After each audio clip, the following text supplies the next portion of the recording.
사마리아 성을 포위를 했습니다. 그리고 사마리아 주변의 통로들을 다 단절시켜서 사마리아인이 외부로부터 들어올 수 있는 모든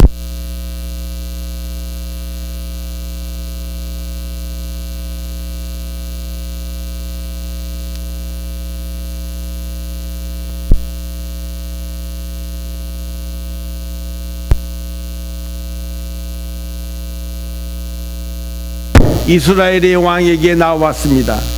그리고 다음과 같이 먹을 것이 없어 허덕이는 성 안의 사람들에게 희망적인 예언을 하게 되었습니다. 그것이 오늘 본문 1절 이하에 나오는 말씀입니다. 엘리사가 가로되 야훼의 말씀을 들을지어다. 야훼께서 가라사대 내일 이맘때 사마리아 성문에서 고운 가루 한 수아에 한 세겔을 보리 두 수아에 한 세겔을 하리라 하셨느니라. 열왕기하 그 6장에 보면은 나귀머리 고기가 나옵니다.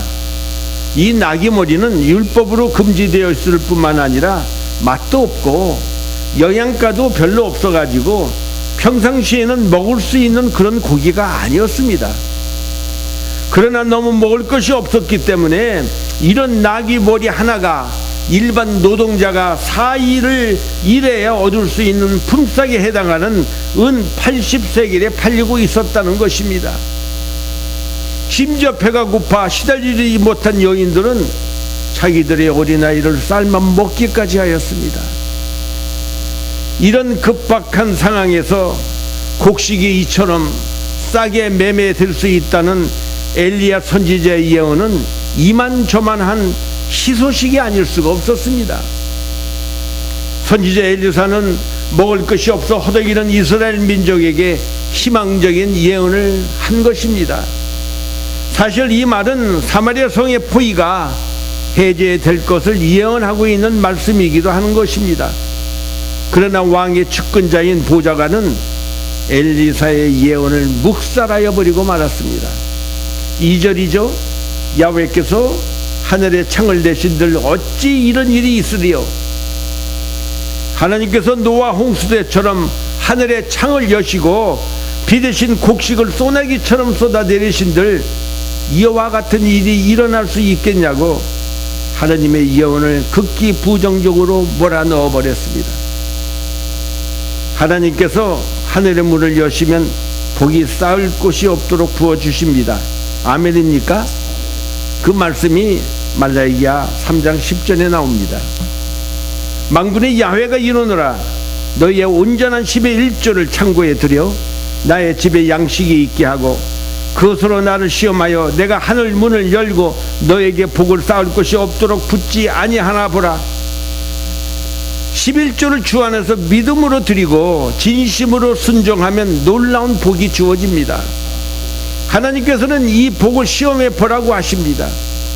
우리가 예수를 믿고 난 다음에 어느 교회, 우리 교회에 있었던 안수 집사님이 우리에게 먼저 이 얘기를 하는 게 11조를 하면은 복을 받는다는 얘기를 저희들에게 했어요. 그때 우리 어린 심령에 그러면 우리가 11조를 한번 해보자. 그래서 우리 부부가 그때서부터 11조를 시작했는데 그때는 사업이 별로 잘 안 돼가지고 11조라고 해야 뭐 얼마 되지 않는 돈이었어요.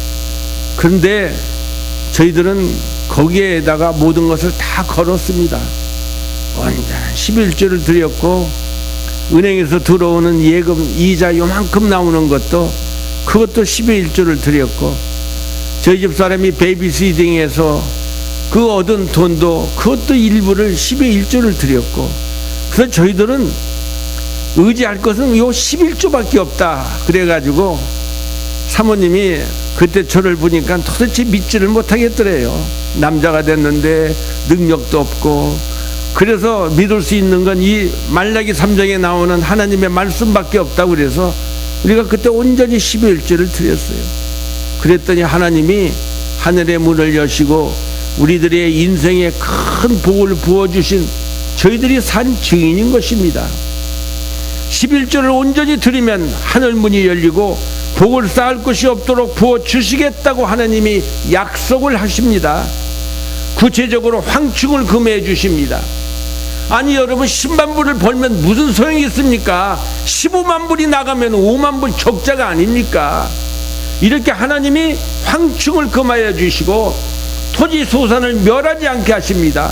그리고 과실이 기한 전에 떨어지지 않게 하나님이 하신다는 것입니다. 그렇습니다. 열매를 거두기 전에 태풍이나 병충해로 열매가 떨어지면 그간 한 모든 것이 다 헛수고가 되는 것입니다. 우리의 생사화복을 주관하시는 하나님께서 문을 열어 복을 주셔야만 되는 것입니다. 우리가 아무리 수고해도 하나님께서 문을 열어주시지 않으면 아무 소용이 없다는 것입니다. 그 말씀이 시편 127편 1절에 기록합니다.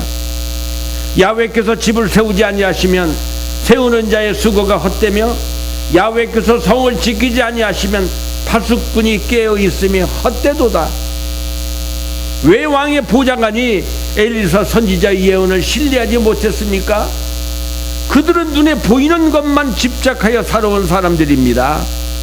하나님께서 기적을 베푸실 것을 그들은 믿지를 못했던 것입니다. 어느새 그들은 자신도 모르게 하나 더하기 하나는 몇이죠? 하나 더하기 하나는 둘인 것입니다. 절대 이런 공식을 신뢰하고 살았던 사람들이기 때문에 하나님이 기적을 베푼다는 것은 그들은 믿을 수가 없었던 것입니다. 그러나 하나님의 문을 열면 하나 더하기 하나는 둘도 될 수 있고 셋도 될 수 있고 10도 될 수 있고 30도 될 수 있고 그리고 100도 된다는 하나님의 이 초자연적인 능력을 우리 모두 믿을 수 있기를 예수님의 이름으로 축원합니다. 하나님의 하늘의 문을 열면 이런 기적이 일어나요. 오늘 우리가 읽은 창세기에서도 아니 이삭이 하나님의 말씀에 순종하고 애굽으로 가지 아니하고 그랄 지방에 거했더니 이삭은 농사를 져본 경험이 없습니다. 그런데도 하나님이 그에게 복을 주시니까 100배 수확을 거두었다고 성경은 말하고 있지 않습니까? 밤이 새도록 그물을 쳐 고기를 잡아보려고 애를 썼던 베드로에게 우리 주님은 깊은 데로 가서 그물을 내려 고기를 잡으라고 말씀하십니다. 베드로는 우리들이 밤이 맞도록 수고하였으되 얻은 것이 없다고 말합니다. 물이 얕은 곳, 깊은 곳 다 그물을 내려보았지만 한 마리도 잡지 못했다고 베드로는 말합니다. 그러나 내가 말씀에 의지하여 그물을 내리겠다고 했습니다. 그랬더니 그물이 찢어질 정도로 고기가 잡혔습니다. 여러분 믿어지십니까? 이런 말씀이 오면요 내 가슴에 막 불같은 것이 임해야 돼. 와, 이런 일이 일어날 수 있겠구나. 이렇게 베드로와 같이 말씀을 의지하고 순종하면 하늘의 문이 열립니다. 예수님께서 자기를 따르는 큰 무리들에게 먹을 것을 주라고 제자들에게 말씀하셨습니다. 이때 머리가 잘 돌고 아주 계산적인 두뇌를 가지고 있는 빌립이 대답합니다. 각 사람으로 마지도 아니고 조금씩 먹게 할지라도 200데나리온어치 떡이 필요합니다. 맞는 말입니다. 아주 기가 막히게 계산을 했습니다. 게다가 그 시간 어디 가서 그 많은 떡을 사올 수 있겠습니까? 결론적으로 죄송한 말씀입니다만 있을 수 있는 일이 아니라는 것입니다. 꿈같은 일이오니 집에 가서 밥 먹고 오라고 말씀하시는 것이 더 상식적이고 더 합리적인 것 같다는 것이죠. 이런 사람에게는 절대로 하늘문이 열리는 기적을 체험할 수가 없습니다. 그런데 예수님이 하늘의 문을 열면 이 많은 사람들을 먹일 수 있다는 바보 같은 사람이 한 사람 나타났습니다. 바로 안드레가 어린아이 도시락 보리떡 5개와 멸치보다도 좀 더 큰 물고기 2개를 가지고 예수님 앞에 나온 것입니다. 빌립이 보기에는 이거 웃기는 일 아닙니까? 완전히 코미디 같은 일입니다. 그러나 예수님께서 그 떡을 가지시고 감사의 기도를 드렸더니 하늘문이 열렸습니다. 할렐루야. 장정만 5,000명이 먹고도 10주 광주리가 남았습니다. 또 할까요? 우리 주님이 문을 여시니까 물이 변하여 포도주가 되었습니다. 우리 주님이 문을 여니까 죽은 나사로, 몸이 썩어서 냄새가 나는 죽은 지 나흘이 된 나사로도 살아났습니다. 하나님이 하늘의 문을 여시니까 우리의 죄를 위하여 십자가에 죽으신 예수님이 부활하셨습니다. 엘리사 선지자가 하나님의 예언을 믿지 못한 사람들에게 내린 저주의 내용은 실로 처참한 것이었습니다. 당신은 그것을 목격하게 될 것이지만 그 어느 것도 먹지를 못할 것이다. 하나님의 예언을 경히 여기고 자기의 이성과 지식만을 믿고 고집했던 그 권력자는 결국 수많은 사람들의 발에 밟혀 죽고 말았습니다. 믿음이 무엇인지, 성령의 역사가 무엇인지 잘 모르면 여러분 무조건 부정만 하지 마시고, 하나님 나도 그런 체험을 할 수 있기를 기도하는 사람이 지혜로운 사람입니다. 사마리아 성의 입구에 문둥병자 넷이 있었습니다. 그 당시 나병 환자는 율법에 따라 사회로부터 격리되어 성문 안에서 살지를 못하고 성문 밖에서만 살아야 했습니다. 사회로부터 소외와 냉대, 거기에다가 계속적인 굶주림으로 인해서 그들은 죽음밖에 기대할 것이 없게 되었습니다. 그러나 이 문둥이들은 가만히 앉아서 죽기만을 기다리는 어리석은 사람들은 아니었습니다. 그들은 곧 닥쳐올 죽음으로부터 살아나기 위해서 자신들로서 할 수 있는 모든 것을 다 했던 것입니다. 오늘 본문 4절이죠. 만일 우리가 성읍으로 가자고 말한다면 소금에는 굶주림이 있으니 우리가 거기서 죽을 것이요, 만일 우리가 여기서 머무르면 역시 우리가 죽을 것이라. 그런즉 우리가 가서 아람 군대에게 항복하자. 그들이 우리를 살려주면 살 것이요, 우리를 죽이면 죽을 것이라. 그리하여 문둥이들은 곧 결단을 하였습니다. 그들은 살기 위하여 최선의 길을 찾아 나선 것입니다. 오늘 우리 주위에도 이런 나병 환자들 같이 사회로부터 소외당하고 고통당하는 자들이 우리 주위에 참 많이 있습니다. 심지어는 삶의 소망조차 잃어버린 자들도 있지 않습니까? 이런 자들에게 우리는 예수님의 사랑과 은혜가 반드시 필요하기 때문에 우리는 그들을 전도해야만 되는 것입니다. 우리 교회 안에서나 밖에서 이러한 형제자매들에게 우리는 특별한 관심을 가져야만 된다는 것입니다. 왜냐하면 우리 예수님께서도 세리와 죄인들의 친구로 오셔서 그들에게 특별한 관심과 사랑을 쏟으셨기 때문인 것입니다. 예수님께서는 지극히 작은 자 중에 하나에게 냉수 한 그릇이라도 주는 자는 그들의 상을 결코 잃지 않겠다고 말씀하셨습니다. 4명의 문둥이들은 가만히 앉아서 죽기를 기다리지 않고 살 수 있는 길을 찾기 위해 적극적으로 움직였습니다. 그들이 선택한 결정은 잘하면 음식을 먹을 수 있겠고, 여차하면 그들이 칼에 죽을 운명의 길이었습니다. 그러나 그들은 이래도 죽고 저래도 죽으니 차라리 최선을 다해보자는 마음으로 적진을 향하여 간 것입니다. 4사람의 굶주림의 문둥이가 죽기를 무릅쓰고 아람군 진주로 들어가 보니까 이게 웬일입니까? 그곳은 의외로 사람이 하나도 없이 텅 비어 있었습니다. 하나님께서 미리 손을 쓰셔서 아람 군대로 하여금 갑자기 큰 군대 소리를 듣게 하심으로 그들이 많은 양식과 재물을 그냥 둔 채 혼비백산 도망가게 하나님이 만드신 것입니다. 내 문둥이는 허기진 배를 정신없이 채우고 금은 보화를 숨겼습니다.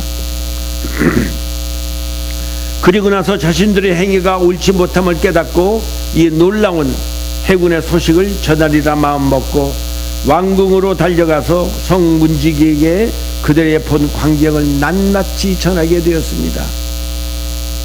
하나님께서는 4명의 문둥이를 택하여 이 놀라운 축복의 증인이 되게 하셨다는 것입니다. 하나님께서는 우리를 구원하여 주신 것은 우리만 그 복을 누리게 하려고 우리를 선택하신 것이 아니라는 것입니다. 우리로 하여금 모든 사람에게 이 복음을 전하게 하여 하나님의 축복을 모두가 누리게 하려는데 그 목적이 있습니다. 여러분 믿으십니까? 예수님께서 지상사역을 사역하실 때 베드로와 안드레를 부시고 너희는 나를 따라오라. 내가 너희를 사람을 낚는 어부가 되게 하리라고 그들을 부르셨습니다. 그 이후로 그들은 예수님께서 행하신 모든 일들의 목격자로 영광스러운 증인의 삶을 살다가 그들은 다 순교를 당했습니다.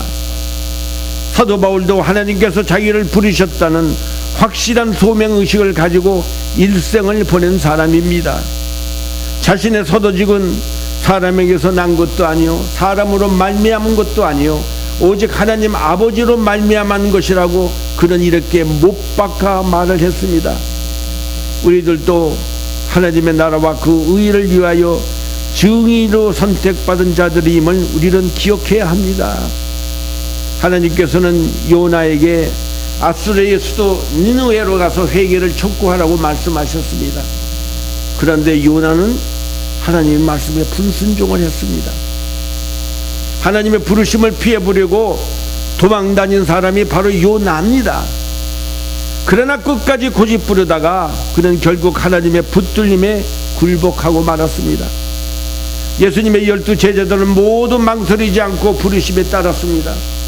예수님께서도 메시아 사역을 이루시기 위해서 제자나 증인들을 부르실 때 평범하거나 혹은 별로 보잘것없는 계층의 사람들을 택하였습니다. 마태는 세리였고 베드로와 안드레는 어부였습니다. 막달라 마리아는 몸을 파는 여인이었습니다. 그러나 예수님은 이런 모든 사람들을 천국의 일꾼이 되게 하셨다는 것입니다. 우리는 비록 가진 것도 없고 지닌 것도 없는 평범한 사람들이지만 하나님께서 우리를 택하여 우리를 귀하게 사용하실 것을 우리는 믿어야만 되는 것입니다. 오늘 우리는 본문의 말씀을 통해서 두 가지를 놓고 기도하는 사람이 되기를 원합니다. 첫째, 나의 주 나의 하나님, 나를 불쌍히 여겨달라고 기도하십시다. 나에게도 하늘문이 열리는 기적을 체험할 수 있게 해달라고 여러 번 기도할 수 있기를 바랍니다. 지금 당장 눈앞에 놓여있는 현실이 어렵고 힘이 좀 들어도 하나님의 약속을 믿고 순종하면 하나님께서 하늘의 문을 열어주시고 우리 인생의 모든 문제를 해결해 주신다는 이 놀라운 사실을 믿으시기를 바랍니다. 하늘문이 열릴 것 같지가 않습니까? 그동안 하나님을 믿지 못하고 방황했던 나의 불신앙을 먼저 회개하십시다. 그리고 나에게 이런 기적을 체험할 수 있는 믿음을 달라고 기도할 수 있기를 바랍니다. 두 번째, 나를 좀 귀하게 사용해 달라고 기도하십시다. 인생 한 번 태어났는데 이제는 내가 어디서 와서 무엇 때문에 살며 어디로 가는지 확실한 삶의 목적을 가지고 살게 됐으니 주님, 나도 연약하지만 부족하지만 나를 중심해서 나의 가정, 나의 자녀들 모두가 하나님 앞에 거룩하고 귀하게 쓰임받는 사람들이 될 수 있도록 기도할 수 있기를 바랍니다. 고린도전서 1장 26절 이하에 보면 형제들아 너희를 부르심을 보라. 육체를 따라 지혜 있는 자가 많지 아니하며 능한 자가 많지 아니하며 문벌 좋은 자가 많지 아니하도다. 그러나 하나님께서 세상의 미련한 것들을 택하셔 지혜 있는 자들을 부끄럽게 하려 하시고 세상의 약한 것들을 택하사 강한 것들을 부끄럽게 하시며 하나님께서 세상의 천한 것들과 멸시받는 것들과 없는 것들을 택하사 있는 것들을 폐하려 하신다고 하나님이 말씀하십니다. 여러분, 이 말씀에 큰 힘을 얻기를 바랍니다. 저는 이 말씀에 얼마나 큰 은혜를 받았는지 모릅니다. 이 말씀을 통해서 제가 얻을 수 있는 것은 나는 예수 그리스도 안에서 뭐든지 할 수 있다는 자신감을 저는 갖게 되었습니다. 하는 일이 두려워하지 않았습니다. 모든 일에 하나님이 함께 하신다는 이 놀라운 은혜와 은총과 믿음이 생기니까 그 다음서부터 하루하루 사는 것이 기쁨이었고 하루하루 사는 것이 감사였던 것입니다. 하나님의 부르심에 순종만 하면 우리를 귀히 여겨주시고 우리를 높여주시고 우리를 풍성하게 축복해 주시는 하나님의 약속의 말씀을 붙들고 함께 기도할 수 있기를 바랍니다. 성령님이 내 안에 생수의 강처럼 흐를 때 하늘문이 열리고 주님의 능력을 우리는 체험할 수 있기 때문인 것입니다. 이제 더 이상 내 힘으로가 아닌 성령께서 온전히 의지함으로 주여 주의 성령이 내 안에 충만히 부어 주시옵소서. 이렇게 믿음으로 기도하며 하늘의 문이 열리는 기적을 체험하여 이것이 여러분의 간증과 여러분의 찬송이 될 수 있기를 예수님의 이름으로 축원합니다. 오늘 이 시간 두 가지 놓고 기도하십시다. 하나님, 내 인생에, 내 사업장에, 내 가정에, 내 자녀의 인생에 하늘문이 열려지게 하여 주시옵소서. 하늘문이 열려지면 that's it. 하나님이 역사해 주시면 끝나는 것.